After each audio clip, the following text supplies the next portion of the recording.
ব্যাংকে টাকা রেখেই যেন নিঃস্ব সাধারণরা। টাকার উপর চাহিবা মাত্র ইহার বাহককে দিতে বাধ্য থাকিবে লেখা থাকলেও বাস্তবে মিলছে না টাকা। এমনকি ব্যাংক দেউলিয়া হলেও গ্রাহকের অ্যাকাউন্টে যত টাকাই থাক না কেন তিনি পাবেন সর্বোচ্চ ২ লাখ টাকা। এমন আইন আরও বেশি আতঙ্কে ফেলেছে গ্রাহকদের। নিজের সারা জীবনের কষ্টার্জিত সঞ্চয় ব্যাংকে রেখেও আজ মানুষ পথের ভিখারি। ব্যাংকে টাকা আছে অথচ পকেটে বাজার করার টাকা নেই। সন্তানের চিকিৎসার খরচ জোগাতে পারছেন না বাবা মা। আসন্ন ঈদের আনন্দ যেখানে ঘরে ঘরে থাকার কথা, সেখানে অসংখ্য পরিবারে চলছে কান্নার রোল। দেশের অন্তত ২০টি ব্যাংক এখন খাদের কিনারায়। কেউ বলছেন ব্যাংক দেউলিয়া হবে, কেউ বলছেন আমানত সুরক্ষা আইন আপনাকে সর্বশান্ত করবে। আজকের ভিডিওতে আমি কোনো ভয় দেখাতে আসিনি, বরং বাস্তব চিত্রটা আপনার সামনে তুলে ধরব। কেন আজ আমাদের এই দশা, কেন ব্যাংক আপনার টাকা দিচ্ছে না, আর যদি আপনার টাকা কোনো দুর্বল ব্যাংকে আটকে গিয়ে থাকে তবে আপনার পরবর্তী পদক্ষেপ কী হওয়া উচিত। আজকের ভিডিওর একদম শেষে আমি এমন কিছু গোপন ও গুরুত্বপূর্ণ তথ্য শেয়ার করব যা আপনি এর আগে কখনোই কল্পনাও করেননি। আপনার কষ্টের টাকা কি আসলেই ফিরে পাবেন, নাকি সব শেষ হয়ে যাবে? জানতে হলে ভিডিওটি শেষ পর্যন্ত দেখুন। দেশের বিভিন্ন প্রান্ত থেকে প্রতিদিন হাজার হাজার মানুষের আর্তনাদ ভেসে আসছে। ভাবুন তো, একজন মানুষ তার বাড়ি বিক্রি করে সেই টাকা ব্যাংকে রেখেছেন একটা মাথা গোজার ঠাঁই করবেন বলে, অথবা একজন সরকারি চাকরিজীবী তার অবসরের পুরো টাকাটা ব্যাংকে রেখেছেন শেষ বয়সের নিরাপত্তার জন্য। আজ তারা ব্যাংকের বারান্দায় বারান্দায় ঘুরছেন, কিন্তু নিজের টাকাই তুলতে পারছেন না। অভিযোগ উঠেছে, ব্যাংকে গিয়ে টাকা চাইলে বলা হচ্ছে এখন ক্যাশ নেই, অথবা সীমা বেঁধে দেয়া হয়েছে। পরিস্থিতি এতটাই ভয়াবহ যে বাজারে নিত্য প্রয়োজনীয় জিনিস কেনার সামর্থ্য হারাচ্ছেন মধ্যবিত্তরা। বিশেষ করে ইসলামী ব্যাংকসহ একীভূত হওয়া কয়েকটি ব্যাংকের গ্রাহকরা পড়েছেন চরম বিপাকে। মাসের পর মাস ঘুরেও তারা নিজেদের টাকা পাচ্ছেন না। আগে যে ব্যাংকগুলো ১০ থেকে ১১% মুনাফার স্বপ্ন দেখিয়েছিল, তারা এখন মুনাফা কমিয়ে ৪% নামিয়ে এনেছে। এখানেই শেষ নয়, গ্রাহকদের উপর চেপে বসেছে হেয়ার কাট আতঙ্ক। অর্থাৎ আপনার আগের পাওয়া মুনাফা এখন আপনার মূল টাকার সাথে সমন্বয় করা হচ্ছে। ভাবুন তো, লাভ তো দূরের কথা, এখন আপনার মূল সঞ্চয়ই হুমকির মুখে। বাংলাদেশ ব্যাংকের তথ্য অনুযায়ী অন্তত ২০টি ব্যাংক এখন বড় ধরনের মূলধন ঘাটতিতে রয়েছে। কিন্তু কেন এমন হলো? কেন আমাদের শক্তিশালী ব্যাংকিং ব্যবস্থা তাসের ঘরের মতো ভেঙে পড়ছে? এর পেছনের মূল কারণ হল দীর্ঘদিনের দুর্নীতি, অনিয়ম এবং প্রভাবশালী গোষ্ঠীগুলোর সীমাহীন লুটপাট। আপনি হয়তো জানলে অবাক হবেন, কয়েকটি ব্যাংকে খেলাপি ঋণের পরিমাণ মোট ঋণের ৮০% ছাড়িয়ে গেছে। এর মানে হল, ব্যাংক যদি ১০০ টাকা ঋণ দিয়ে থাকে, তবে তার ৮০ টাকাই আর ফেরত আসছে না। সবচেয়ে ভয়াবহ তথ্য হল, অনেক প্রভাবশালী ব্যক্তি শত শত কোটি টাকা ঋণ নিয়েছেন এমন সব জামানত দেখিয়ে, যার বাস্তবে কোনো অস্তিত্বই নেই। কাগজে কলমে দামি জমি দেখানো হলেও বাস্তবে হয়তো সেখানে একটা ডোবা বা জঙ্গল ছাড়া কিছুই নেই। ফলে ব্যাংক যখন এই ঋণ আদায় করতে যাচ্ছে, তখন তাদের হাতে কোনো সম্পদ নেই। এই বিশাল গর্ত ভরাট করতে গিয়ে এখন সাধারণ মানুষের আমানতের উপর টান পড়েছে। আমরা অনেকেই একটু বেশি লাভের আশায় ব্যাংক যাচাই না করেই টাকা জমা রাখি। বর্তমানে বাজারে একটি অদ্ভুত প্রতিযোগিতা চলছে।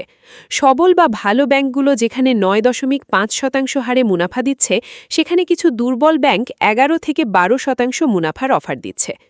সাধারণ মানুষ ভাবেন ১-২% বেশি পেলে ক্ষতি কি, কিন্তু অর্থনীতিবিদরা বলছেন এটি একটি মরম ফাঁদ। এই ব্যাংকগুলোর কাছে নগদ টাকা বা তারল্য নেই। তারা কেবল নতুন গ্রাহকদের টাকা দিয়ে পুরনো গ্রাহকদের মুনাফা মেটানোর চেষ্টা করছে। একে বলা হয় একটি অটেকসই মডেল। দুর্বল ব্যাংকগুলো যখন ১০০ টাকা আমানত পায়, নিয়ম অনুযায়ী তারা একটি নির্দিষ্ট অংশ ঋণ দিতে পারে। কিন্তু কিছু ব্যাংক ১০০ টাকার বিপরীতে ১১৯ থেকে ১৩৫ টাকা পর্যন্ত ঋণ বিতরণ করে ফেলেছে। এই যে সীমার বাইরে গিয়ে ঝুঁকি নেওয়া, তারই মাশুল আজ সাধারণ মানুষকে দিতে হচ্ছে। তাই মনে রাখবেন, বর্তমানে ব্যাংক বেছে নেওয়ার ক্ষেত্রে মুনাফার হারের চেয়ে ব্যাংকের সুশাসন বা ম্যানেজমেন্ট দেখা অনেক বেশি জরুরি। সাম্প্রতিক সময়ে আমানতদারীদের মধ্যে সবচেয়ে বড় ভয়ের নাম হল আমানত সুরক্ষা আইন। আইন অনুযায়ী কোনো ব্যাংক যদি দেউলিয়া হয় বা বন্ধ হয়ে যায়, তবে একজন গ্রাহক সর্বোচ্চ ২ লাখ টাকা পর্যন্ত বীমা সুবিধা পাবেন। মানুষের প্রশ্ন, আমার যদি ৫০ লাখ টাকা জমা থাকে, তবে আমি কি কেবল ২ লাখ টাকাই পাব? বাকি ৪৮ লাখ টাকার কি হবে? আইনের ভাষা অনুযায়ী প্রথম ধাপে এই ২ লাখ টাকা নিশ্চিতভাবে ফেরত দেয়া হবে।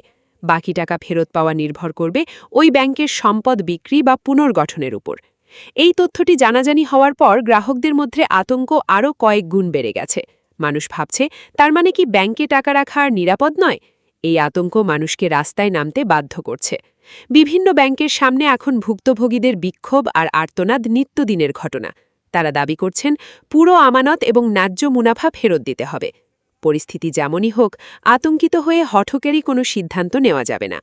আপনার টাকা যদি কোনো সংকটে থাকা ব্যাংকে আটকে যায়, তবে নিচের পদক্ষেপগুলো অনুসরণ করুন। ১. ধাপে ধাপে টাকা তুলুন। বাংলাদেশ ব্যাংকের বর্তমান নীতি অনুযায়ী সংকটে থাকা ব্যাংক থেকে গ্রাহকরা একবারে বড় অঙ্কের টাকা না পেলেও ধাপে ধাপে টাকা তুলতে পারছেন। এই সুযোগটি ব্যবহার করুন। প্রতি সপ্তাহে বা মাসে নির্দিষ্ট সীমা পর্যন্ত টাকা তোলার চেষ্টা চালিয়ে যান। জরুরি প্রয়োজনের প্রমাণ দিন।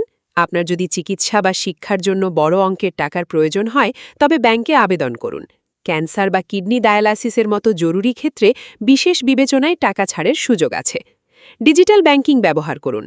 সরাসরি ব্যাংকে গিয়ে ভিড় না করে ATM card, online transfer, BEFTN বা আরটিজিএস এর মাধ্যমে ছোট ছোট ট্রানজ্যাকশন করার চেষ্টা করুন। অনেক সময় কাউন্টারে ক্যাশ না থাকলেও অনলাইন ট্রান্সফার কাজ করে। নতুন বিনিয়োগে সতর্ক হন। এখন থেকে টাকা রাখার ক্ষেত্রে কেবল মুনাফা দেখবেন না, ব্যাংকের খেলাপি ঋণের হার কত তা যাচাই করুন। যেসব ব্যাংকের খেলাপি ঋণ 10% নিচে, সেগুলোকে তুলনামূলক নিরাপদ ধরা হয়। বিকল্প বিনিয়োগ খুঁজুন।